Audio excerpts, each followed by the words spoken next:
आज के आपके करंट अफेयर्स 19 अक्टूबर 2021 के सबसे पहला करंट अफेयर है बुद्धिस्ट मोनेस्ट्रीज बारे। देखो डायरेक्टली ये करंट अफेयर नहीं था, पर मैं आपको पेपर में कैसे क्वेश्चन आते हैं, यूपीएससी में ऐसे क्वेश्चन 2-3 बार ही आ चुके हैं, ठीक है, और आगे दोबारा भी आ सकते हैं। पहले आपको करंट अफेयर बताता हूँ और फिर आपको कैसे क्वेश्चन आते हैं वो बताता हूँ। देखो आज की न्यूज थी कि आपके इंडिया के जो सोल्जर्स जो चाइना के साथ लाइन ऑफ एक्चुअल कंट्रोल पे पोस्टेड है ना, इंडिया उन्हें तिब्बतियन कल्चर और वहां के बुद्धिज्म बारे भी ट्रेन कर रहा है। ऐसा क्यों? देखो होता क्या था पहले ना, इंडिया ये इंडिया की नॉर्दर्न बॉर्डर मान लो, यहां पे ना ऊपर अलग देश था, चाइना और इंडिया के बीच में देश था तिब्बत, जहां से आपके बिलोंग मतलब जहां के मेन लीडर थे दलाई लामा, इनकी सरकार थी, इनके अंडर सारा के सारा देश चलता था। चाइना ने क्या किया, चाइना इस एरिया पे अपना हक जमाता था कि ये हमारा ही एरिया है, और चाइना ने आपके 1959 के टाइम पे हमारी वॉर से पहले इस पूरे एरिया पे अपनी फौजें भेज के ना कब्जा कर लिया। इसी टाइम पे दलाई लामा अरुणाचल प्रदेश से क्रॉस करके, यहां से भाग के आए थे, अरुणाचल प्रदेश के वहां से क्रॉस करके इंडिया आ गए। हमारी सरकार ने उनका वेलकम किया और उन्हें और उनके साथ जितने लोग तिब्बत से आए हैं उन सबको हमने रीसेटल करके धर्मशाला उनका मेन सेंटर बना दिया। आपकी आपकी जो तिब्बतियन कम्युनिटी है इंडिया में और जगह पे भी रहते हैं, पर उनका मेन सेंटर धर्मशाला, जहां पे दलाई लामा खुद भी रहते हैं, इस कारण वो पूरा सेंटर है।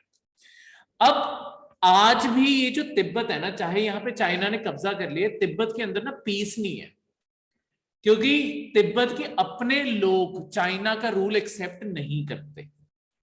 वो हर मौके पे प्रोटेस्ट करते हैं और कोशिश करते हैं कि चाइना किस तरीके से वापस चला जाए और उनके दलाई लामा वापस आ जाए वहां पे, उनके दलाई लामा को वहां पे भगवान का दर्जा मिलता।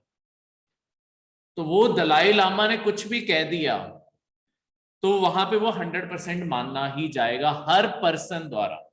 इसी कारण दलाई लामा को एक्चुअली इंडिया सपोर्ट भी इसलिए करते हैं हम इतना, क्योंकि एक तरह से वो हमारा तिब्बतियन कार्ड है। मतलब जब भी हमें चाइना तंग करता है, हम उसके बदले क्या करते हैं, दलाई लामा को रिक्वेस्ट करते हैं कि लद्दाख की विजिट पे जाके आओ, अरुणाचल प्रदेश की विजिट पे जाके आओ, सिक्किम की विजिट पे जाके आओ।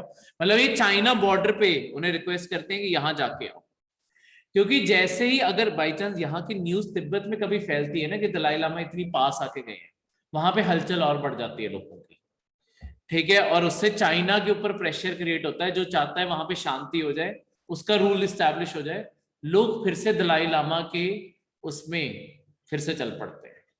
तो हम अपने सोल्जर्स को इसलिए अब यहाँ पे पूरी तिब्बतियन कल्चर में भी ट्रेन करना चाहते हैं, क्योंकि अगर कोई भी पर्सन, लेट्स सपोज ये ना ओपन बॉर्डर्स है, यहाँ पे दोनों साइड पे लोग आते जाते, जो आपके हर्डर्स हैं और वो सब कुछ जो भेड़ बकरियां पालते हैं, वो इस एरिया में बहुत सालों से आते जाते रहते हैं, बहुत दोनों साइड पे, हमारे उस साइड पे भी चले जाते हैं, उस साइड से इधर भी। तो उनका मेन कल्चर तिब्बतियन ही है। अगर हम उन लोगों को ज्यादा बेटर समझेंगे तो उनकी इंक्लिनेशन अपने आप इंडिया की साइड ज्यादा होगी, और हमारा जो ये चाइना के साथ बॉर्डर है, अगर वहां की लोकल पॉपुलेशन चाइना को नहीं सपोर्ट करती, कहीं ना कहीं चाइना का फ्रंट कमजोर पड़ता है। तो इस कारण हम इनडायरेक्ट तरीकों से इस चाइना के फ्रंट को कमजोर करना चाहते हैं। तो हम ये चीजें कर रहे हैं। अब आते हुए कि आपके कैसे क्वेश्चन पेपर में आते हैं। सी पेपर में ना आपकी बहुत बारी मैच द फॉलोइंग का क्वेश्चन बना हुआ है, उसमें आपके 2 सेक्शन बना देते हैं। एक साइड पे आपके मोनेस्ट्री लिख देंगे, कौन सी मोनेस्ट्री है, दूसरी साइड पे वो किस स्टेट में पड़ती है।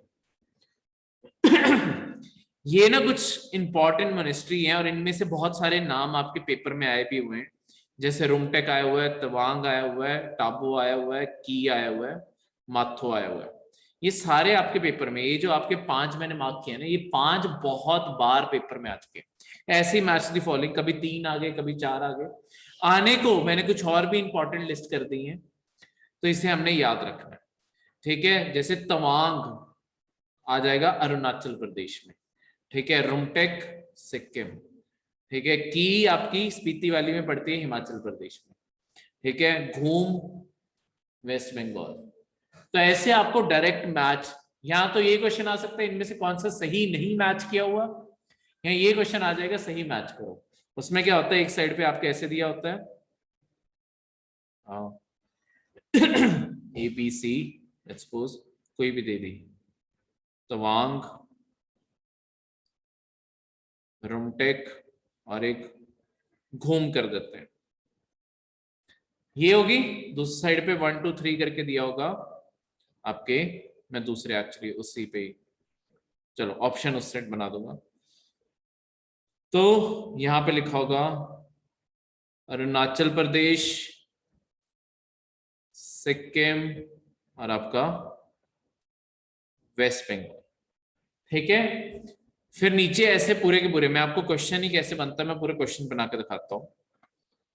सी, अगर हमें पता है कि पेपर में क्वेश्चन कैसे बनते हैं तभी पढ़ पाएंगे। पढ़ने को तो 100 किताबें पढ़ दो, पर यही नहीं पता क्वेश्चन कैसा आना है, पढ़ने का कोई फायदा नहीं। तो टॉप पे ऐसे ABCD लिख देते हैं, नीचे 4 ऑप्शन क्रिएट कर देते हैं ABCD। अच्छा, मैंने डी तो ऑप्शन ही नहीं बनाया, चलो एक डी भी मतलब, अच्छा 3 ही रहने दो, ये 3 पे ऑप्शन ही नहीं बनेंगे एक्चुअली। ठीक है, एक कोई और भी मतलब उसमें क्रिएट कर लो। फिर यहाँ पे क्या करते हैं, मैं जैसे और क्रिएट कर दूं, डी में कर देता हूँ हेमिस। ठीक है, लद्दाख। फिर बस चलो मैं ऑप्शन एग्जैक्ट नहीं लिख रहा, बस यहाँ पे ये लिखा होता है 1 3 2 4 3 1 3 1 2 4। ठीक है, 4 3 1 2, ऐसे 4 ऑप्शन क्रिएट कर देंगे 1 4 2 3। ठीक है, तो तुम्हें सही मैच करना है, यानी कि ए के साथ कौन सा सही मैच करता होगा, बी के साथ कौन सा सी, वो जो सारे ऑप्शन सही बैठ के वाला ऑप्शन सही हो जाए। क्लियर है, बस इस तरीके से ये बहुत ही डायरेक्ट क्वेश्चन बनते हैं। तो अगर हमें एक तो बेसिक नॉलेज इस चीज की होनी चाहिए, दूसरा इन्हें पढ़ने के लिए ये चीज याद रखना है ये लद्दाख में है, जस्कर का मतलब है ये भी लद्दाख में है। ठीक है, अरुणाचल प्रदेश, सिक्किम, हिमाचल, कर्नाटका, हिमाचल, डे, वेस्ट बंगाल, ये सारे क्लियर है, तो इन्हें याद रखें। अगला आपका करंट अफेयर है एक बर्ड बारे, स्पॉटेड बिल्ड पेलिकन। एक तो मैं तुम्हें एक बर्ड्स का जनरल चीज बता दूं, सी जब भी बर्ड्स के नाम रखे जाते हैं ना, बर्ड्स के नाम हमेशा उनका फर कैसा है, उनकी बीक कैसी है, उनके कोई सिर के ऊपर कोई अलग रंग है, उनके थ्रोट पे कोई अलग रंग है, उनकी टमी पे कोई अलग रंग है, ऐसी चीजों से उनके उनके नाम के अंदर ना ऐसे वर्ड्स पक्का होंगे। जैसे स्पॉटेड बिल्ड, बिल जो है उसकी मतलब आगे जो चोंच है उसके ऊपर स्पॉट्स है। ठीक है, वैसे एक और इसमें अ ग्लॉसी इबिस, उसकी शाइनी सा फर है। ये किसी और जानवर के नहीं रखे जाते, हमेशा बर्ड्स के ऐसे नाम होते हैं। ये एक जनरल पैटर्न, लॉन्ग टर्म में हम जब भी करंट अफेयर पढ़ेंगे किसी भी बर्ड या किसी भी एनिमल में पढ़ोगे तो हमेशा ऑब्जर्व करोगे बर्ड्स के नाम ऐसे रखे जाते हैं। ये ऐसे समझना क्यों जरूरी होता है, क्योंकि यूपीएससी ने एक बार बहुत ही बेसिक क्वेश्चन पूछ लिया था। वो बेसिक क्वेश्चन क्या था कि आपके 4-5 चीजों के नाम लिख दिए और यही पूछा था कि ये है क्या, ये रेप्टाइल्स हैं, मैमल्स हैं, बर्ड्स हैं, क्या है, और उसका आंसर बर्ड्स था। क्योंकि उसमें ऐसे ही था कि येलो थ्रोट, रेड हेडेड, ठीक है, ऐसे ऐसे नाम थे उसमें। अब किसी रेप्टाइल का आज तक तुमने ऐसा नाम नहीं सुना होगा, ठीक है, किसी की बीक तो ऑब्वियसली नहीं होगी। तो इस तरीके से तुम हमेशा अगर सी पेपर में क्वेश्चन देखते डायरेक्टली, पहली बात तो कंफ्यूज ना होना कि ये लिखा क्या है, मुझे क्या पता इनके नाम क्या है। उन्हें ध्यान से अगर तुम सोचोगे तो अपने आप तुम्हें उनके आंसर मिलेंगे, बस वहां बैठ के सोचना। ठीक है, वो सबसे बड़ा काम है। ये जो स्पॉट बिल्ड पेलिकन है ये एक माइग्रेटरी बर्ड्स है। माइग्रेटरी बर्ड क्या होते हैं?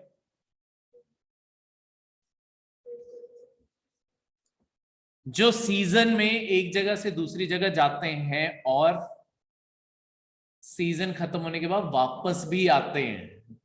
अगर लेट्स सपोज कभी मेंस में लिखना पड़ जाए माइग्रेटरी बर्ड्स, ये आधी डेफिनेशन है कि सीजन में वो माइग्रेट कर जाते हैं वापस, एंड कम बैक भी लिखना है।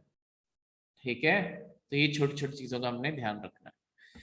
तो ये जो माइग्रेटरी बर्ड्स हैं, जो स्पॉट बिल्ड पेलिकन है, ये आपके सदर्न एशिया, सदर्न ईरान और आपके इंडोनेशिया तक ये पाए जाते हैं। एक तो देखो इन बर्ड्स और ऐसी जानवरों का ना एक क्वेश्चन आता होता है कि कौन से देश में पाए जाते हैं। ठीक है, तो ये आपके ईरान से लेके इंडोनेशिया तक, बीच में इंडिया भी आ गया, श्रीलंका, बांग्लादेश, ये सारे देश भी आ गए। ठीक है, ये मतलब सदर्न पार्ट्स हैं सबके। तो एक्चुअली बांग्लादेश नहीं होगा, श्रीलंका ये सारा एरिया होगा। तो ये जो आपके एरियाज हैं, जितने भी देश हैं, इसके बीच में कोई भी ऑप्शन आ जाए तो जैसे आपके कई बार ऑप्शन आता है, it is found only, statement question में it is found only in India, तो ऑब्वियसली ये गलत हो जाएगा, क्योंकि हमने पेपर में पढ़ लिया करंट अफेयर में इंडोनेशिया, ईरान ऐसी जगहों पे भी है, तो सिर्फ इंडिया में तो नहीं है। पर इंडिया के कंटेक्स्ट में एक चीज जो बहुत इंपॉर्टेंट है वो ये है कि ये breed only in peninsular India, Sri Lanka and Cambodia, ये सिर्फ इन 3 देशों में ब्रीड करते हैं। तो जब भी इन्होंने एग्स ले करने होते हैं, अंडे देने होते हैं, ये यहां पे आते हैं, अंडे देके चले जाते हैं। ठीक है, कंबोडिया, श्रीलंका या इंडिया आते हैं और यहां अंडे देके चले जाते हैं। ठीक है, इनका जो मेन हैबिटेट है वो है लो land fresh water, shallow water. Shallow water का मतलब है जिसमें ये चल पाए। ये एक तरह से बतख जैसे होते हैं, मतलब वैसे से ही दिखते हैं, ऑब्वियसली बतख नहीं है, पेलिकन है। ठीक है, वैसे से ही दिखते हैं। तो ये पानी की बॉडीज में रहते हैं, शैलो, जो ज्यादा डीप ना हो। ठीक है, इन्हें आराम से उसी से ही खाना खाते हैं, सब कुछ फीड करते हैं। वैसे भी जो आपके ऐसे वाटर बॉडीज होती है ना, जहां पे पानी थोड़ा कम लेवल का होता है, ज्यादा लेवल का भी हो सकता है, कम लेवल का भी हो, ऐसे एरियाज को ना बहुत ही इंपॉर्टेंट, जहां पे पानी बहुत ही कम हो, जहां पे एक्चुअली सारे जानवर ना चल भी सकें कुछ डिस्टेंस तक, तो एक्चुअली पानी के अंदर इन्हें ना बहुत इंपॉर्टेंट माना जाता है। इंपॉर्टेंट क्यों है? क्योंकि यहां पे लैंड के एनिमल्स भी आ पाएंगे, वाटर एनिमल्स भी आ पाएंगे। ऐसे एरियाज जहां पे मतलब एक लैंड का इकोसिस्टम हो गया ना, इकोसिस्टम क्या होता है, अगर मैंने इकोसिस्टम एज अ डेफिनेशन करनी है, इकोसिस्टम होता है एक यूनिक इन्वायरमेंट जिसमें आपके लिविंग और नॉन लिविंग फैक्टर्स एक दूसरे से इंटरेक्ट करते हैं। तो लैंड के ऊपर जानवर अलग तरीके से रहते होंगे, पानी के अंदर ऑब्वियसली अलग तरीके से रहते हैं। पर ऐसा कोई एरिया जहां पे आपका लैंड और पानी के बीच में गैप, मतलब पानी भी हो और लैंड भी ज्यादा गहरा ना हो, वहां पे लैंड के जानवर भी तो आके अंदर पानी में कई बार नहाने लग जाते हैं, डिस्कवरी चैनल पे कई बार खेलने लग जाते हैं, पानी पीने भी आते हैं। अब ये जो इंट्रैक्शन जोन है ना, इसके कारण ये जो बीच के जोन बनते हैं, मतलब एक इकोसिस्टम पानी हो गया था, एक इकोसिस्टम आपका लैंड हो गया था, इन दोनों के जो बीच में एरिया बन जाता है जहां पे दोनों जानवर आ सकते हैं, इसे कहते हैं इकोटोन का एरिया। ये इकोटोन का एरिया क्यों इंपॉर्टेंट माना जाता है? यहां पे ना, अगर आपको कभी भी क्वेश्चन आए, यहाँ पे हमेशा जानवर या प्लांट्स भी इवन हाईएस्ट डाइवर्सिटी होती है, सबसे ज्यादा टाइप के एनिमल्स और प्लांट्स यहीं पे पाए जाते हैं। मतलब इकोटोन बन जाएगा, यहां से थोड़ा सा लैंड का एरिया इस साइड पे, यहाँ पे ये पूरा का पूरा, क्योंकि दोनों साइड के जानवरों को कंफर्टेबल पड़ रहा है ना एक दूसरे की चीज, तो सबसे आइडियल कंडीशन बन गई। तो यहाँ पे डाइवर्सिटी, दोनों साइड के जानवर आएंगे तो सबसे आइडियल कंडीशन इस तरीके से एग्जिस्ट करेगी। तो अगर आपको आ जाए कि पूरे इन्वायरमेंट में सबसे ज्यादा डाइवर्सिटी कहाँ होती है, हमेशा इकोटोन्स में होगी। ठीक है, जहां पे भी इकोटोन बनेगा वहां पे हाईएस्ट डाइवर्सिटी बन जाएगी, इस चीज को याद रखना। ठीक है, अब इससे आगे चलते हुए हर एनिमल का हमने क्या किया हुआ, एक ना उसे कितना खतरा है खत्म होने के लिए, उसके मुताबिक उसे स्टेटस दिया हुआ है। जैसे यहां पे हमने इसे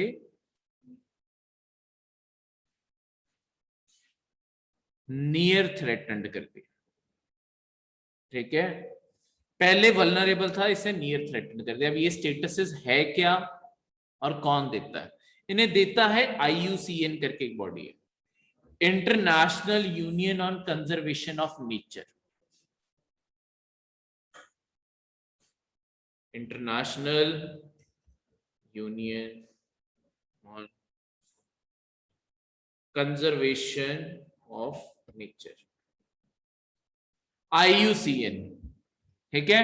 ये एक आपकी इंटरनेशनल NGO है, नॉन गवर्नमेंट ऑर्गेनाइजेशन है। इसका काम क्या है? जितने भी आपके प्लांट्स और एनिमल्स हैं वो कितने खतरे में है खत्म होने के लिए, उसके मुताबिक उन्हें लिस्ट करती है। उससे लिस्ट बना के ये अपनी रेड लिस्ट तैयार करती है। कौन सा जानवर कितने खतरे में है वो रेड लिस्ट में फीचर्ड होता है। क्लियर है? अब यहां पे क्या हुआ, इसे जो जैसे वल्नरेबल स्टेटस है नियर थ्रेटन्ड कर दिया। अब आपके हर जानवर को ना स्टेटस दिए जाते हैं। जैसे जिस जानवर की आबादी बहुत ज्यादा है, कोई खतरा नहीं है हमें, उसे हम कहते हैं कि वो जानवर हमारे लीस्ट कंसर्न का, कि उसकी पॉपुलेशन नहीं खत्म होने वाली, बहुत आबादी है। दो चीजों का क्राइटेरिया देखा जाता है, एक तो किसी जानवर की पॉपुलेशन कितनी है और दूसरा वो कितनी ज्योग्राफी में पाया जाता है। देखो अगर किसी जानवर की चाहे लेट्स सपोज पॉपुलेशन अच्छी खासी हो, ठीक है, पर वो सिर्फ एक ही जंगल में पाया जा रहा है और अगर उस जंगल में कोई भी बीमारी फैल गई, वो तो एक साथ ही सारे साफ हो जाएंगे। तो इस कारण उनका एक बड़ी ज्योग्राफी में फैलाव भी जरूरी है उनकी स्टेबिलिटी के लिए। जैसे ही थोड़ा सा कोई उनकी पॉपुलेशन में डिक्लाइन आता है, उन्हें कह देते हैं कि वो नियर थ्रेटेड है, ठीक है। इसके बाद स्टेटस आता है कि अब वो वल्नरेबल है, अब वो खतरे में आने लगे। इसके बाद स्टेटस आता है कि अब वो एंडेंजर्ड है, अब वो काफी खतरे में आते जा रहे हैं। इसके बाद स्टेटस आ जाता है कि अब वो क्रिटिकली, अब ना ध्यान रखा तो बस वो खत्म ही मानो, क्रिटिकली एंडेंजर्ड, ठीक है। इसके बाद क्योंकि हो जाते हैं वो एक्सटिंक्ट इन वाइल्ड, कि अब वो शायद जंगलों में खत्म हो गए हैं, शायद किसी जू या कहीं पड़े हों, पर जंगलों में खत्म हो चुके हैं। और लास्ट होता है एक्सटिंक्ट, बस अब खत्म ही हो गए। तो इस तरीके से हर जानवर की आबादी को मॉनिटर किया जाता है, ठीक है, और उनका स्टेटस इसी तौर पे डिफाइन किया जाता है। जैसे जो आपके टाइगर जैसे हैं इंडिया में, वो आपने एड्स देखी होंगी, सब कुछ देखा होगा कि पहले एड्स आती होती थी ना कि पूरे इंडिया में सिर्फ 1400 शेर बचे हैं और वो सारी चीजें ऐसे की। वो एक तरह से यही बता रही हैं कि आपके वो क्रिटिकली इंडेंजर्ड है आपका, जैसे टाइगर, आपके राइनो जैसे वल्नरेबल हो गए हैं, और मतलब हर जानवर को ये स्टेटस मिला हुआ है। और इस तरीके से तो ये पेलिकन बारे क्या पता चलता है? पेलिकन की पॉपुलेशन लॉन्ग टर्म में इंप्रूव हुई है या कम हुई है?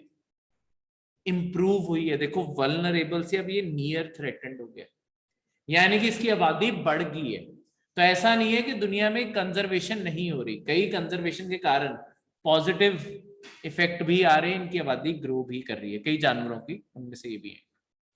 क्लियर है? कोई भी डाउट यहां पे? नेक्स्ट है डेजर्टिफिकेशन। डेजर्टिफिकेशन क्या होता है? डेजर्टिफिकेशन का मतलब होता है कि आपका डिग्रेडेशन ऑफ ड्राई लैंड।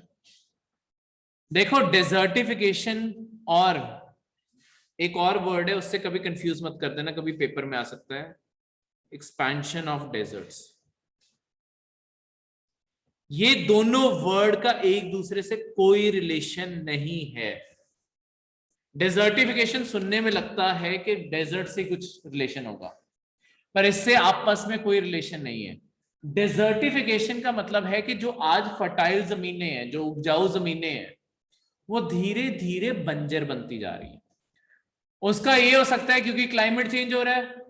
दूसरा, लेट्स सपोज जो हमारे एग्रीकल्चरल लैंड है, अब एक चीज मानी जाती है जो आपकी पंजाब हरियाणा की जमीन है, क्योंकि यहाँ पे एग्रीकल्चर बहुत पहले से और बहुत ज्यादा हो रहा है, ये लॉन्ग टर्म में इतनी पेस्टिसाइड फर्टिलाइजर के यूज के कारण ना खराब होती जा रही है जमीनें, और ये धीरे धीरे इनकी डेजर्टिफिकेशन होती जा रही है, यानी कि धीरे धीरे इनकी फर्टिलिटी खत्म होती जा रही है और ये जमीनें अपनी धीरे धीरे बंजर होती जाएंगी। ठीक है, तो ये होता है डिजर्टिफिकेशन का प्रोसेस कि एक फर्टाइल जमीन धीरे धीरे बैरन हो जाए, बंजर हो जाए। ठीक है, मुंबई के बारे ये लिखा था कि 81% ऑफ ओपन लैंड उसके बंजर बन चुके हैं। ठीक है, तो धीरे धीरे उनकी वेजिटेशन वहां पे खत्म होती जा रही है, ग्रीन कवर कम होता जा रहा है, वाटर बॉडीज कम होती जा रही हैं, तो बहुत ज्यादा प्रॉब्लम्स क्रिएट हो रही है। ठीक है, तो ये होती है डिजर्टिफिकेशन। अब ये डिजर्टिफिकेशन का प्रोसेस रोकना बहुत जरूरी है। रोकना इसलिए जरूरी है क्योंकि देखो, अगर तुम्हारी फर्टाइल जमीनें खत्म होगी, तुम्हारे जंगल भी खत्म हो जाएंगे, क्योंकि वो भी तो फर्टाइल जमीनों के ऊपर ही बने हुए हैं, एक तरह से वो भी खत्म होते जाएंगे। दूसरा, हमारे जो एग्रीकल्चरल लैंड है, अगर वो खत्म हो गए, कल हमारे पूरे देश को खाना कहां से आएगा? उसे कहते हैं फूड सिक्योरिटी। हमारे देश की फूड सिक्योरिटी, फूड सिक्योरिटी है ना, अगर सारे देश के लिए खाना है तभी तो देश चलेगा। अगर देश के अंदर खाना ही नहीं है तो देश की आबादी तो आधी भूखी मर जाएगी। तो हमारी फूड सिक्योरिटी को भी खतरा। इसी कारण सारी दुनिया ने मिलकर एक कन्वेंशन बनाई जिसे कहते हैं United Nation Convention to Combat Desertification. ये एक इकलौती कन्वेंशन है जो आपकी, मतलब एक तो एजेंडा 21 एक था 1994 में अडॉप्ट किया था, उससे डायरेक्टली अडॉप्ट किया, और ये इकलौती कन्वेंशन इस चीज की भी है जो कॉम्बैट करने के लिए बनी है, डिजर्टिफिकेशन। तो हम सारी दुनिया के देश मिलके क्या कोशिश कर रहे हैं कि जहां पे भी हमारी जमीनें ऐसे बंजर होती जा रही हैं, यहां पे सरकार एक्स्ट्रा एफर्ट डाले, खुद हम वहां पे कोई प्लांट्स उगाना शुरू करें, ग्रो करना शुरू करें, और उस ग्रीनरी के कवर को वापस लेके आए और ये जमीनों को दोबारा से फर्टाइल बनाए। आपके ये हो सकता है कि कोई बंजर जमीन दोबारा से फर्टाइल बनाई जा सकती है। ऐसे आपके जो इजराइल है ना, इजराइल ऐसे ही जमीन के ऊपर बना हुआ था जो एक्चुअली बंजर है।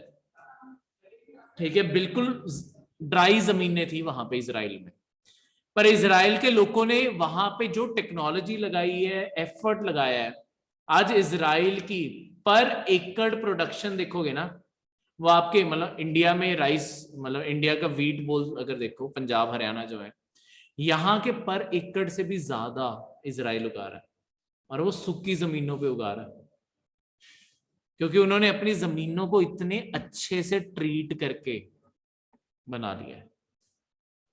ठीक है, क्लियर है? तो इस तरीके से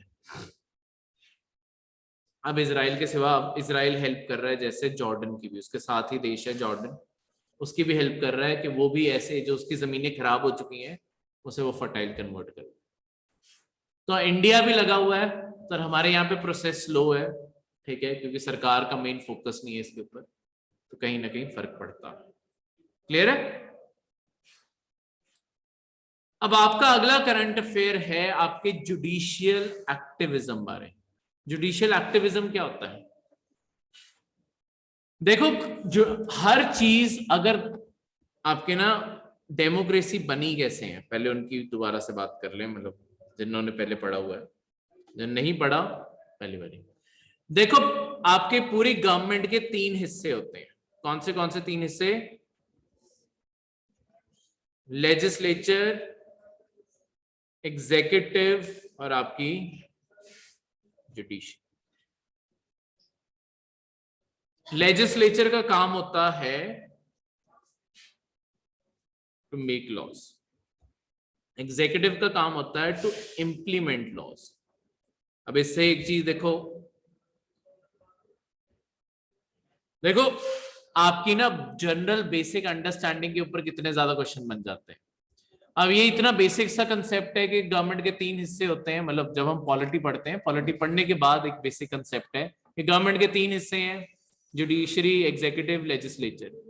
यूपीएससी ने बस यही क्वेश्चन पूछा हुआ था, एग्जीक्यूटिव करते क्या है? एग्जीक्यूटिव्स का रोल क्या है, और उसका आंसर यही था कि वो लॉज को इम्प्लीमेंट या पॉलिसीज को इम्प्लीमेंट करने में हेल्प करता है। ठीक है, जुडिशरी का काम है जज करना इन लॉज को भी और लोगों को भी उसी के ऊपर। ठीक है, क्लियर है? क्योंकि अगर लॉ गलत बना है, कॉन्स्टिट्यूशन के खिलाफ है, उसे भी जुडिशरी उड़ा सकती है। ठीक है, तो पहले क्या था, देखो ये तीनों पावर्स आपकी सारी की सारी राजे के पास होती थी। लॉन्ग टर्म में डेमोक्रेसी का एक बेसिक प्रिंसिपल बना कि अगर तुम चाहते हो एक ऐसी सरकार बने जहां पे एक इंसान के पास सारी पावर ना हो, उसके लिए क्या करो, सेपरेशन ऑफ पावर, ये तीनों चीजों को अलग अलग कर दो, तोड़ दो इसे, ये अलग कर दो, ये अलग कर दो, ये अलग कर दो। ये कंसेप्ट दिया था आपके एक फ्रेंच फिलोसोफर मोंटेस्क्यू ने। उसने कहा कि अगर तुम चाहते हो कि आपके जो राजा करप्ट हो जाते हैं, जो डिक्टेटर बन जाते हैं, वो ना बने, ये तीनों पावर को तोड़ दो। तो डेमोक्रेसी का ये बेसिक प्रिंसिपल बन जाता है, किसी भी कंट्री ने डेमोक्रेसी बनना है तो ये तीनों अलग अलग, जैसे लेजिस्लेचर में हमारी टॉप बॉडी है पार्लियामेंट, एग्जीक्यूटिव्स में सबसे टॉप पे है प्रेसिडेंट ऑफ इंडिया, फिर प्राइम मिनिस्टर, ये सब एग्जीक्यूटिव्स है। जुडिशरी आपकी सुप्रीम कोर्ट, हाई कोर्ट, ये सारे वो।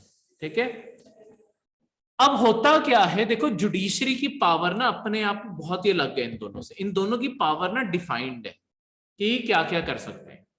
जुडिशरी के पास तो ये भी पावर है ना कि वो इनकी एक्शंस को जज कर पाए। तो कई बार जुडिशरी क्या करती है, अपने सिर्फ ये जजमेंट के रोल से बढ़ के ना इन्हें डायरेक्शन जारी करने लग जाती है कि तुम कैसे कानून बनाओ या तुम क्या करो। पर अगर जुडिशरी ये फैसले करने लग जाएगी कि लोगों को, लेट्स सपोज एग्जीक्यूटिव, तुम जिस पेपर की तैयारी कर रहे हो, तुम एग्जीक्यूटिव्स की तैयारी कर रहे हो, कल तुम्हारे पास एक डिस्ट्रिक्ट है, डिस्ट्रिक्ट के अंदर कैसे आपकी स्कीम्स इंप्लीमेंट हो रही हैं, सब कुछ आपके पास है। पर अगर आपके बिहाफ पे आपको, लेट्स सपोज आपका डिसीजन था ना, आपके बिहाफ पे आपका वहां का जो डिस्ट्रिक्ट कोर्ट है वो फैसले देने लग जाए कि हर इंसान को आप इतनी क्रॉप्स दो ही दो, तो वो कौन होता है, शायद आपके पास उतना स्टॉक ही नहीं है। एग्जीक्यूटिव ही देख सकता है ना कि मेरे पास स्टॉक कितना बड़ा है, जुडिशरी को क्या पता।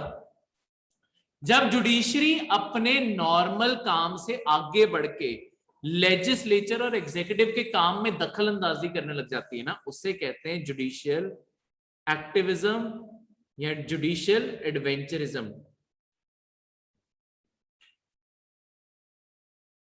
एडवेंचरिज्म, ठीक है, ये दोनों वर्ड्स में से कोई भी वर्ड यूज कर सकते हो, वो यहीं से आता है। क्लियर है, इसमें कोई भी डाउट? तो ये होती है आपकी जुडिशियल एक्टिविज्म। समझ आ गया? गवर्नमेंट के तीन ऑर्गन्स, तीन हिस्सों में कैसे अगर एक दूसरे के चीजों को ये ब्रीच करेंगे, खासकर जुडिशरी कर पाती है वो, तो अगर जुडिशरी कभी ब्रीच करेगी तो ये होगा। क्लियर है? अगला करंट अफेयर आपका फिर से बुद्धिज्म के रिगार्डिंग है। देखो आपके ना एक इंटरनेशनल एयरपोर्ट ओपन हुआ है, कुशीनगर इंटरनेशनल एयरपोर्ट, उत्तर प्रदेश में। कुशीनगर जो जगह है ना, ये बहुत ही फेमस है बुद्धिज्म की साइट के लिए। क्यों? यहाँ पे क्या हुआ था, जिन्होंने बुद्ध के बारे में पढ़ा है तो? हाँ जी, क्या हुआ था यहाँ पे?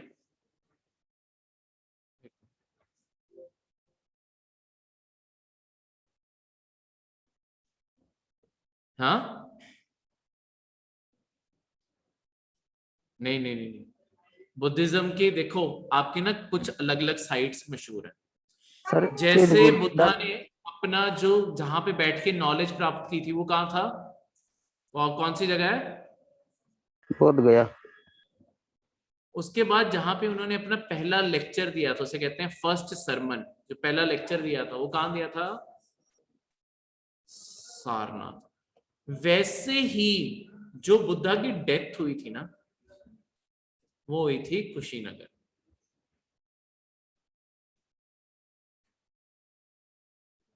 कुशीनगर में, ठीक है। उनकी डेथ को कहते हैं परिनिर्वाण। निर्वाण का मतलब होता है मोक्ष मिलना, परिनिर्वाण का मतलब है अल्टीमेट मोक्ष। डेथ को माना जाता है कि अल्टीमेट मोक्ष मिल गया, इससे ऊपर अब कुछ नहीं मिलेगा। तुम बर्थ और रीबर्थ के साइकिल से अब फ्री हो चुके हो। ठीक है, मतलब जिसे मोक्ष मिल गया था पहले, डेथ से पहले, वो अल्टीमेटली वो कभी भी रीबर्थ नहीं लेगा। ये बुद्धिज्म, हिंदुइज्म, जैनिज्म, इन सब की फिलॉसफी में। हाँ, मोक्ष तो पहले लेना पड़ेगा ना, नॉलेज सारी जिसने प्राप्त कर ली। देखो जो बुद्धा वर्ड है ना, बुद्धा वर्ड का मतलब ही ये है कि वो पर्सन जिसे सारी नॉलेज मिल गई है, एनलाइटनमेंट मिल गई है, जो जागरूक हो गया, उसे सारी नॉलेज मिल गई है, बुद्धा वर्ड उसके लिए यूज किया जाता है। ठीक है, तो इसी कारण अब ये कुशीनगर एयरपोर्ट ओपन हुआ है और इसे डायरेक्टली श्रीलंका से यहां से फ्लाइट्स चलेंगी। तो इसलिए श्रीलंका के आपके एक्चुअली प्रेसिडेंट वो सब कुछ भी आएंगे इसकी ओपनिंग पे और यहाँ से सब फ्लाई करेंगे। तो हम एक तरह से दुनिया में क्या कर रहे हैं, हम ना दुनिया का बुद्धिस्ट टूरिस्ट इंडिया को बढ़ाना चाहते हैं। इसी कारण हम इंडिया के अंदर बुद्धिस्ट साइट्स को ना बहुत अच्छे से कनेक्ट कर रहे हैं, एक पूरा हम बुद्धिस्ट सर्किट क्रिएट कर रहे हैं। देखो हम क्या कर रहे हैं अपने इंडिया में ना, टूरिज्म बढ़ाने के लिए बहुत सारे ना ऐसे सर्किट क्रिएट कर रहे हैं। इससे स्कीम का, सरकार के स्कीम का नाम क्या है,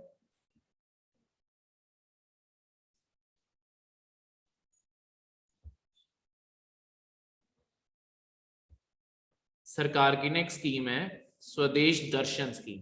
ये मिनिस्ट्री ऑफ टूरिज्म जो सेंटर की है उनकी स्कीम है। इसके अंदर हमने इंडिया के अंदर ना बहुत सारे इलाकों को आइडेंटिफाई किया है जो किसी टूरिस्ट के लिए, अगर कोई टूरिस्ट एक पर्पस के लिए आता है, वो इस पूरी जगहों पे घूमेगा। एक पूरा सर्किट हो गया ना, अगर एक जगह गया, अगली जगह भी जाना है, किसी और जगह भी जाना है, तो ये सारी जगह गया, एक पूरा सर्किट बन गया।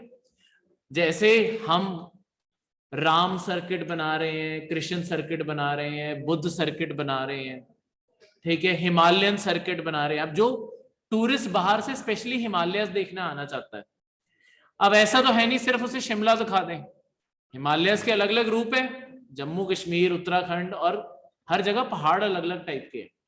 हम क्या करेंगे, आपके इंपॉर्टेंट ऐसे शहरों को कनेक्ट कर देंगे, मतलब इनमें सड़कें भी अच्छी बना देंगे, यहाँ के टूरिस्ट जो लोकल आपके होटल्स हैं उन सबको प्रमोट करेंगे कि आपस में लिंकेजेस बढ़ाओ, कि टूरिस्ट यहां से यहां जाए और आगे पूरा सर्किट पूरा करके ही जाए। ठीक है, इसी कारण हम डायरेक्ट इंटरनेशनल फ्लाइट्स भी इन लोकेशंस पे चलाना चाहते हैं कि जहां से सबसे ज्यादा टूरिस्ट आने के चांसेस है वो यहीं पे आए, यहीं से आगे पूरा सर्किट पूरा कर ले। ठीक है, और यहां से चला जाए दूसरी साइड से। इतना हम टूरिज्म के ऊपर फोकस क्यों कर रहे हैं? देखो जितना इंडिया के अंदर टूरिज्म का पोटेंशियल बहुत है, इन्वायरमेंट हमारे बहुत अलग अलग टाइप की सारे इन्वायरमेंट फीचर्स हैं हमारे। राजस्थान के डेजर्ट से लेके, जैसे डेजर्ट सर्किट भी बना रहे हो जिसमें जैसलमेर ये सारे कनेक्ट करेंगे। हम इन्वायरमेंट के लिए टूरिज्म बहुत ला सकते हैं, कोस्टल एरिया हो गए ये सब कुछ। उसके बाद आपके रिलीजन के लिए कई लोग इंडिया में पीस ढूंढने आते हैं। आपके ऐसे बहुत जगहों पे सेंटर बने हुए हैं जहां पे सिर्फ शांति बनाए रखने के लिए होता क्या है, वहां पे लोग 10-15 दिन के लिए आते हैं, अंदर मौन व्रत रखना होता है, 10-15 दिन बोलना ही नहीं है। ऐसे लोग भी टूरिस्ट बाहर से आएंगे। बहुत सारे इंडिया के अंदर ट्रीटमेंट भी करवाने आते हैं, उसे कहते हैं मेडिकल टूरिज्म। जितना टूरिस्ट इंडिया में आएगा, बाहर से डॉलर्स लेके आएंगे हमारे इंडिया की, और इंडियंस की कमाइयां बढ़ेंगी, इससे सारी चीज ग्रो करेगी। तो हम इसलिए टूरिज्म सेक्टर के ऊपर इतना फोकस कर रहे हैं। ठीक है, और वैसे भी एक इकोनॉमी में चीज होती है कि हर इंडस्ट्री का ना एक पीक टाइम आता है। जब वो पीक टाइम आ गया उसके बाद वो इंडस्ट्री या तो सेम प्रॉफिट पे रहती है या डिक्लाइन कर जाती है। ठीक है, तो उसमें कुछ नया भी करोगे कुछ ज्यादा बड़ी चीज होने नहीं वाली। जैसे आपकी जो आयरन और स्टील की इंडस्ट्री है, ये ग्रो कर चुकी है पिछली सेंचुरी में, ये और नहीं ज्यादा ग्रो करने वाली, एक स्टैग्नेंट पाथ पे आ गई। पर ये जो टूरिज्म जैसी इंडस्ट्री है ना, इन्हें कहते हैं सनराइज इंडस्ट्री। इनका अभी ग्रोथ हो रहा है। जो इंडस्ट्री का टाइम हो चुका होता है उसे कहते हैं सनसेट इंडस्ट्री, इसका टाइम निकल चुका है। अब इसके अंदर ज्यादा इन्वेस्टमेंट्स करके फायदा नहीं, अब इनके अंदर इन्वेस्टमेंट करेंगे तो देश अमीर होगा। तो गवर्नमेंट का फोकस है सनराइज के ऊपर। क्लियर है? तो इसी के लिए आपके बुद्धा का जो सारा फिलॉसफी थी, उन्होंने इसी चीज के ऊपर बताया है कि जिंदगी में से दुख कैसे खत्म किए जा सकते हैं। ठीक है, 4-fold पाथ दिया था। उन्होंने कहा था कि अपनी लाइफ में दुख क्यों होते हैं। उन्होंने कहा कि लाइफ मतलब 4 उन्होंने सच 4 नोबल ट्रुथ माने जाते हैं बुद्धा के। उन्होंने कहा कि देखो जिंदगी के 4 सच हैं। पहला सच है कि जिंदगी में दुख ही दुख है। ठीक है, कि आपकी जिंदगी में दुख ही दुख है। दूसरा आपका सच है कि ये जो दुख है इसका कारण है हमारी डिजायर, जो हमारी इच्छाएं हैं। इच्छा नहीं पूरी होगी तो दुख होगा। तीसरा उन्होंने बोला कि इससे इस दुख को दूर करने का हल है। हल क्या है? क्या? आपके 8 चीजों को लाइफ में करो, जैसे राइट कंसंट्रेशन, सही मन से किसी चीज को फैसला करो, राइट स्पीच, सही बोलो, सही सोचो, ठीक है, सही कोई चीज को ठानो, सही प्रोफेशन फॉलो करो, चोरी नहीं करनी, सही प्रोफेशन फॉलो करो। वो सारी जो चीजें अगर आप लाइफ में करोगे तो आपका अपने आप आपको मोक्ष मिलेगा, शांति मिलेगी। पर इसमें आपने एक्सट्रीम स्टेप नहीं लेने, आपने मिडल पाथ फॉलो करना। मिडल पाथ का मतलब क्या है? ऐसा नहीं है कि सब कुछ लाइफ में छोड़ दो, कोई भी एक्सट्रीम नहीं अपनाना, बस ये याद रखो। ना ज्यादा खुशी, ना ज्यादा दुख, ठीक है, ना ज्यादा पोजेशन, और ऐसा भी नहीं कि भिक्षु बन के सब कुछ छोड़ दिया। मिडल ग्राउंड पे आओ। क्लियर है? ये थे आपके सारे करंट अफेयर्स। किसी भी करंट अफेयर में किसी को कोई भी डाउट हो? नहीं, ये थे आपके करंट अफेयर।